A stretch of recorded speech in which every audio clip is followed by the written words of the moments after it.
चलिए, तो question number 4 की तरफ अगर हम लोग चलते हैं तो क्वेश्चन नंबर 4 हमें बता रहा है क्या, this question is about alkanes and alkenes, दोनों के बारे में। Butane belongs to the alkane homologous series, member of same homologous series, have the same functional group and same general formula. देखो, उसने दो इंफॉर्मेशन आपको दे दी है, तो अब इन दो के अलावा आपने कैरेक्टरिस्टिक्स बतानी है होमोलोगस सीरीज की। दो उसने बता दी है, दो के अलावा बताएं।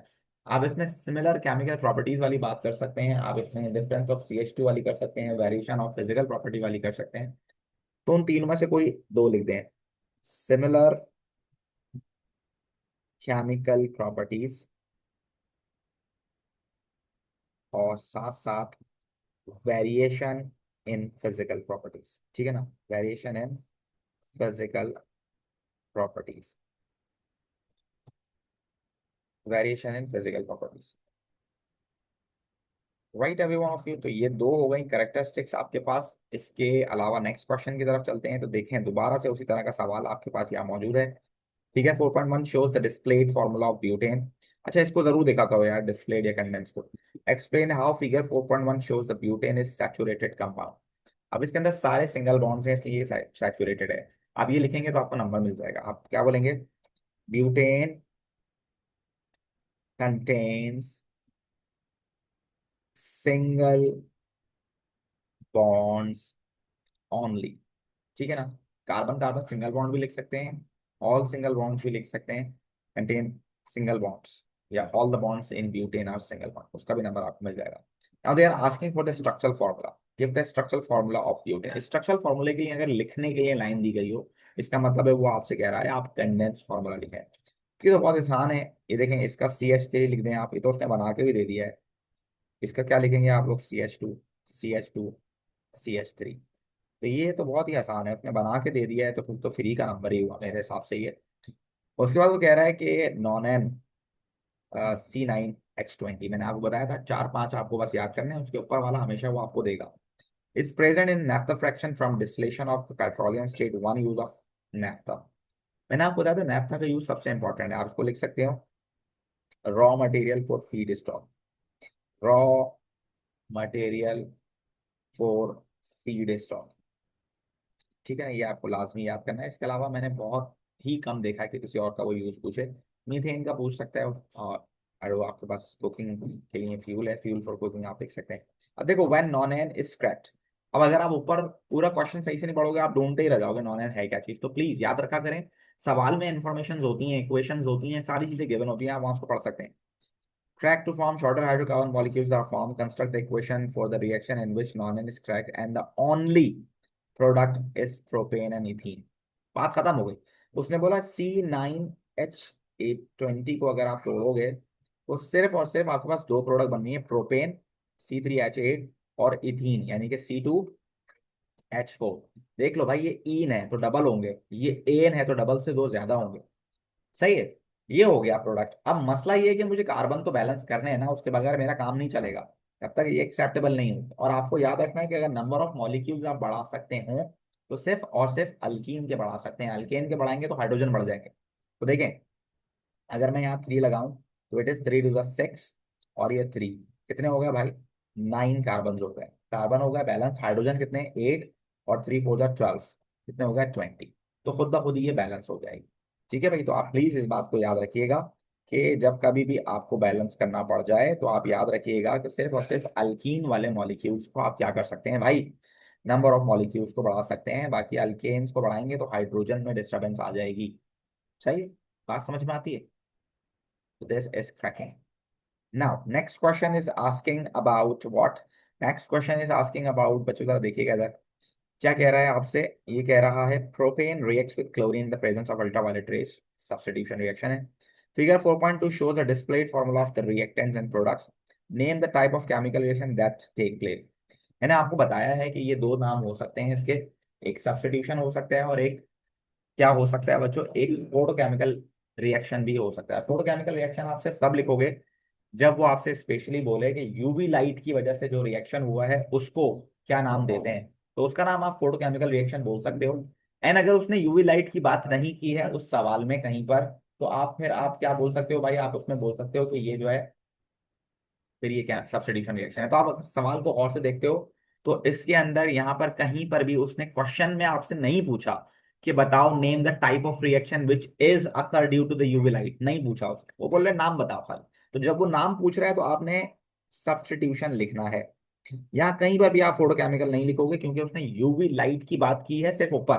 वो तो आपने एसेंशियल कंडीशन के तौर पे बात की है, उसने ये नाम पूछते वक्त नहीं बोला in terms of UV light वाले रिएक्शन नाम बताया। ठीक है, ये बात क्लियर रखिएगा, जानबूझ के ऊपर देगा ताकि आप फोटोकेमिकल रिएक्शन लिखें। ठीक है, गलती करवाएगा वो आपसे। State the purpose of the UV light over here, I told you whenever you are providing heat energy, whenever you are providing anything like a source of heat और समथिंग लाइक दैट, तो वो हमेशा activation energy provide करने के लिए होता है। तो आप लिख सकते हैं it provides activation energy to the reaction. It provides activation energy to the reaction या केमिकल रिएक्शन, जो भी आप लिखना चाहें ना। ये बॉन्ड एनर्जीज वाला सवाल भी भाई जान नहीं छोड़ रहा है, ये सवाल भी लाजमी पेपर में आता है। देखें, मैंने आपको सिखाया था calculate the enthalpy change of the reaction in kilojoules. मैंने आपको बताया था जो चीज कॉमन हो उसको आप घटा दिया करें तो ये जल्दी सॉल्व हो सकता है। ठीक है ना, तो जो कॉमन है उसको घटा सकते हैं हम लोग इन दिस वे। जरा देखिएगा, जो दोनों तरफ कॉमन है, ये दोनों तरफ कॉमन है, ये ये दोनों तरफ कॉमन है, तो इसको आप नेगलेक्ट कर सकते हैं। जो चेंज हो रहा है वो क्या है, ये वाला बॉन्ड, ये वाला बॉन्ड, ये वाला बॉन्ड, ये वाला बॉन्ड, ये चेंज हो रहे हैं। तो आप इसको यूज करके सॉल्व कर सकते हैं इजीली। तो ये कर लें, बिला वजह यहाँ पर भी ऐड करें वहां पर भी ऐड करें फिर माइनस करें, तो फिर तो इस तरह से डबल मेहनत हो जाएगी। और अगर गलती हुई तो चांसेस भी इस गलती के ज्यादा है, क्योंकि ज्यादा मेहनत करेंगे तो गलती के चांसेस है ना भाई। तो CH की बॉन्ड एनर्जी आपके सामने है 413, CL की बॉन्ड एनर्जी आपके सामने है 243। ठीक है ना, CCl की बॉन्ड एनर्जी आपके सामने है 346, ये रही। HCl की बॉन्ड एनर्जी आपके सामने है 432। इसको सॉल्व करें, बस टाइम भी बच गया आपका और आपके गलती के चांसेस भी बच जाएंगे। 413 प्लस 243, ये आ रहा है 656, वो आ रहा है 346 प्लस 432, ये आ रहा है 778। सो रिएक्टेंट माइनस प्रोडक्ट करेंगे तो आंसर आ जाएगा आपके पास 656 माइनस 778, 122 किलो जूल्स पर मोल। बात खत्म। कितना आसान है यार ये, मतलब 2 मिनट में हो गया। 2 मिनट ही ज्यादा ही बोल रहा हूँ, मैंने खासा मैंने एक ही मिनट में कर लिया। और दोबारा से वही सवाल जो मैं आपको अभी थोड़े दिन पहले भी कहीं ना कहीं किसी बात पेपर में कराया है। The question shows the reaction is like with chloroethene with chlorine. कौन सा रिएक्शन है भाई, addition reaction. Explain why this equation shows this reaction is addition reaction. क्या लफ्ज लिखना बहुत जरूरी है, single product, only one product is form, ये लिखना जरूरी है। इसके अलावा आप कुछ भी लिखेंगे वो फजूल बात है। लिख लें मुझे मसला नहीं, लेकिन साथ में सिंगल प्रोडक्ट फॉर्म जरूर लिखें। ठीक है ना, या ओनली वन प्रोडक्ट फॉर्म जरूर लिखें। तो आप लिख दें in this reaction only single product is form. इस वजह से ये एडिशन रिएक्शन कंसीडर किया जाएगा। सही है भाई, देख रहे हैं वही चीजें बार बार रिपीट होकर आ रही हैं जो मैंने आपको कराई हैं। वही एनर्जी चेंजेस के सवाल, वही डेफिनेशन, वही बार बार आई जा रही हैं चीजें। तो अगर आप अच्छे से तैयारी कर रहे हैं तो मेरे ख्याल से आप लोगों को तो ये लग रहा होगा तो यार ये क्या वही वही चीजें आई जा रही है, तो मजा आ रहा है यार हमें। मतलब एक बार हो गया है तो अब हम ऐसी जगह पर स्टैंड कर रहे हैं जो कि बहुत ही कोई लेवल की जगह है ना भाई। चलो, कोई सवाल पूछना चाहते हो तो पूछ लो। जी जैनुल आबदीन,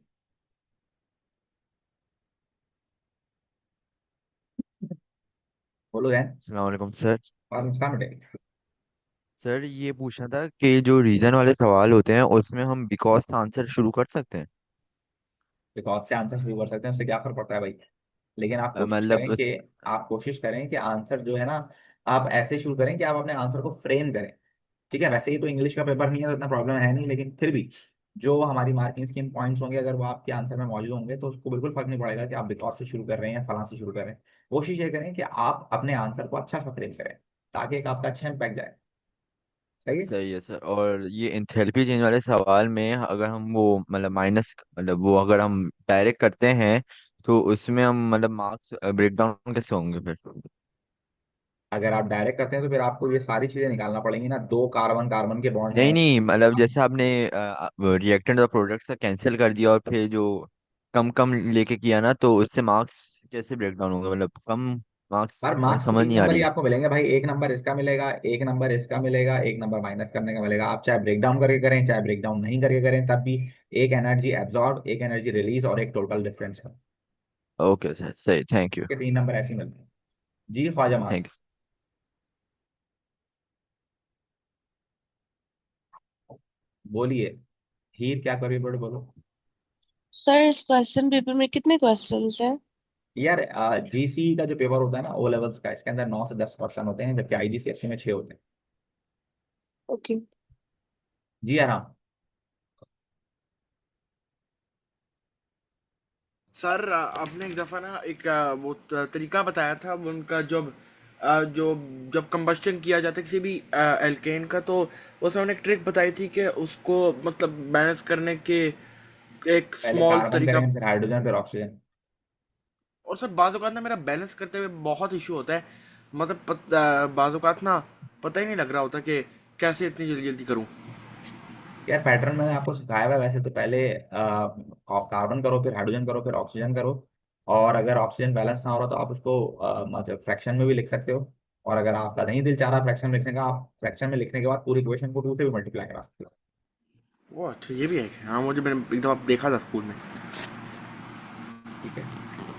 और बाकी सर आखिरी दिनों में सिली मिस्टेक्स कैसे कम कर सकते आखिरी दिनों हैं, में जो सिली मिस्टेक जो हो जाती है बाज़ औक़ात सिली मिस्टेक प्रैक्टिस खत्म करने करने में। का एक ही तरीका है भाई, आप सवाल को गौर से पढ़ो। जब सवाल को गौर से पढ़ोगे और आराम से टाइम लेके सॉल्व करोगे तो इजीली सारी सिली मिस्टेक्स खत्म हो सकती हैं।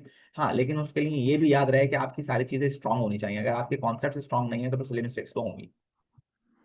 सर वैसे मेरा तो यही तरीका है ना कि मैं जो आसान तरीन क्वेश्चन होता है वो मैं छोटे छोटे वो पहले कर लेते हैं। हाँ, वो असल में और ओवर कॉन्फिडेंस हो जाता है ना इंसान। इंसान बोलता है यार मैं, मुझे आता है, ये मैं कर लूंगा, तो उसी में गलती ज्यादा हो जाती है।